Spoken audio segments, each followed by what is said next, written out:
दोस्तों, मौजूदा दौर में इंसान लगातार तरक्की कर रहा है। उसके पास हर वो चीज मौजूद है जो उसके दिल को सुकून पहुंचाती है। फिर भी दुनिया के कई हिस्सों में जंग जैसे हालात हैं। कई ऐसे देश हैं जो अपनी ताकत के सहारे दूसरे देशों पर कब्जा करने की चाहत रखते हैं। उनकी ये चाहत किसी भी हद तक जाने पर मजबूर कर सकती है। अगर आज के हालात पर नजर डालेंगे तो दुनिया दो हिस्सों में बढ़ती हुई नजर आ रही है। कहने को रूस और यूक्रेन के बीच वॉर चल रही है, लेकिन इस वजह से अमेरिका और रूस के अलग अलग खेमे भी बनते हुए नजर आ रहे हैं। पूरी दुनिया में थर्ड वर्ल्ड वॉर का खतरा बढ़ रहा है। माना जा रहा है कि रूस और अमेरिका इस वक्त अपनी ताकत के नशे में इतने चूर हो चुके हैं, उनके लिए अब केवल जंग का मैदान ही सब कुछ है। इन हालातों ने लोगों को 1945 में जापान पर हुए अमेरिका के परमाणु हमले की याद तो दिलाई ही है, साथ ही उस शख्स के बारे में सोचने पर भी मजबूर कर दिया है जिसने इसका आविष्कार किया था। इस एपिसोड में हम उस शख्स की स्टोरी बताने जा रहे हैं जिसने दुनिया को एक ऐसा हथियार दिया है जिसे लोग परमाणु बम के नाम से जानते हैं। इस बम का नाम सुनते ही लोगों में दहशत समा जाती है। 22 अप्रैल 1904 को एक ऐसे शख्स ने इस दुनिया में कदम रखा जिसने न्यूक्लियर बॉम्ब के रूप में सबसे डिस्ट्रक्टिव हथियार दिया। इस शख्स का नाम है रॉबर्ट ओपेनहाइमर। शुरुआती दिनों में खुद इस शख्स को भी नहीं मालूम था कि आने वाले दिनों में वो इतनी खतरनाक चीज बनाने वाला है जिससे पूरी दुनिया खतरे में पड़ सकती है। उसके पिता जर्मनी के रहने वाले थे और रॉबर्ट ओपेनहाइमर का जन्म यहूदी परिवार में हुआ था। रॉबर्ट ओपेनहाइमर की फैमिली काफी अमीर थी और हमेशा लोगों की मदद करने के लिए आगे रहती थी।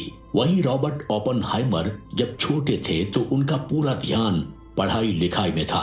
वो पढ़ाई लिखाई में हमेशा अव्वल रहे। हालांकि जब उनकी एज 5 साल की थी तब उनके दादा ने स्टोन के कुछ पाठ देकर जियोलॉजी की तरफ उनका इंटरेस्ट बढ़ाने की कोशिश की थी, जबकि उनकी मां ने उनको पेंटिंग और म्यूजिक सिखाने की कोशिश की थी। लेकिन अभी तक ये पता नहीं चला था कि वो आगे चलकर क्या करने वाले हैं। ओपेनहाइमर का इंटरेस्ट बदलता रहता था। ओपेनहाइमर जब 7 साल के हुए तो उन्हें कवि बनने का शौक पैदा हुआ और कविताएं लिखने लगे, लेकिन ये भी लंबे समय तक नहीं चल सका।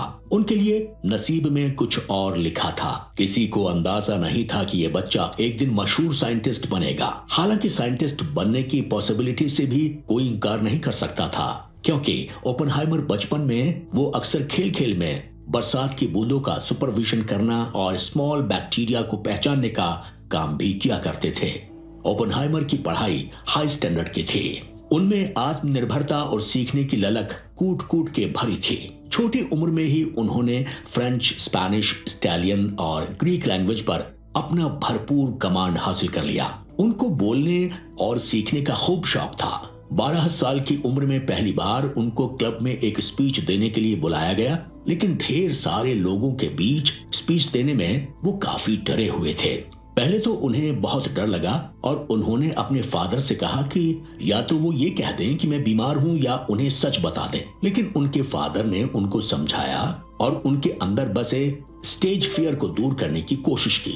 इसी वजह से वो स्पीच देने के लिए तैयार हो गए।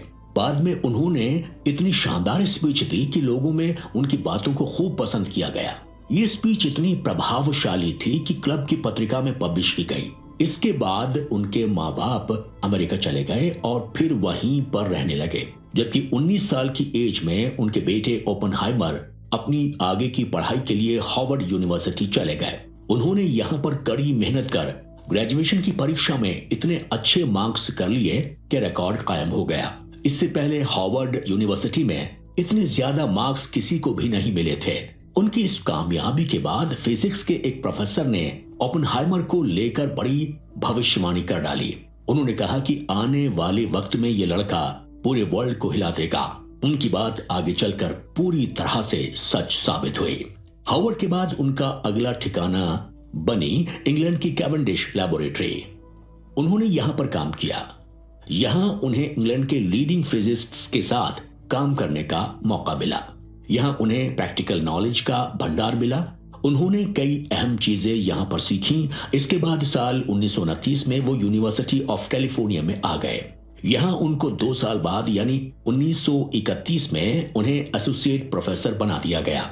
इसके बाद उन्होंने यहां से एक नई शुरुआत की। इसी जगह से वो एक ऐसी चीज बनाने में जुट गए जो आने वाले दिनों में पूरी दुनिया को डराने के लिए काफी थी।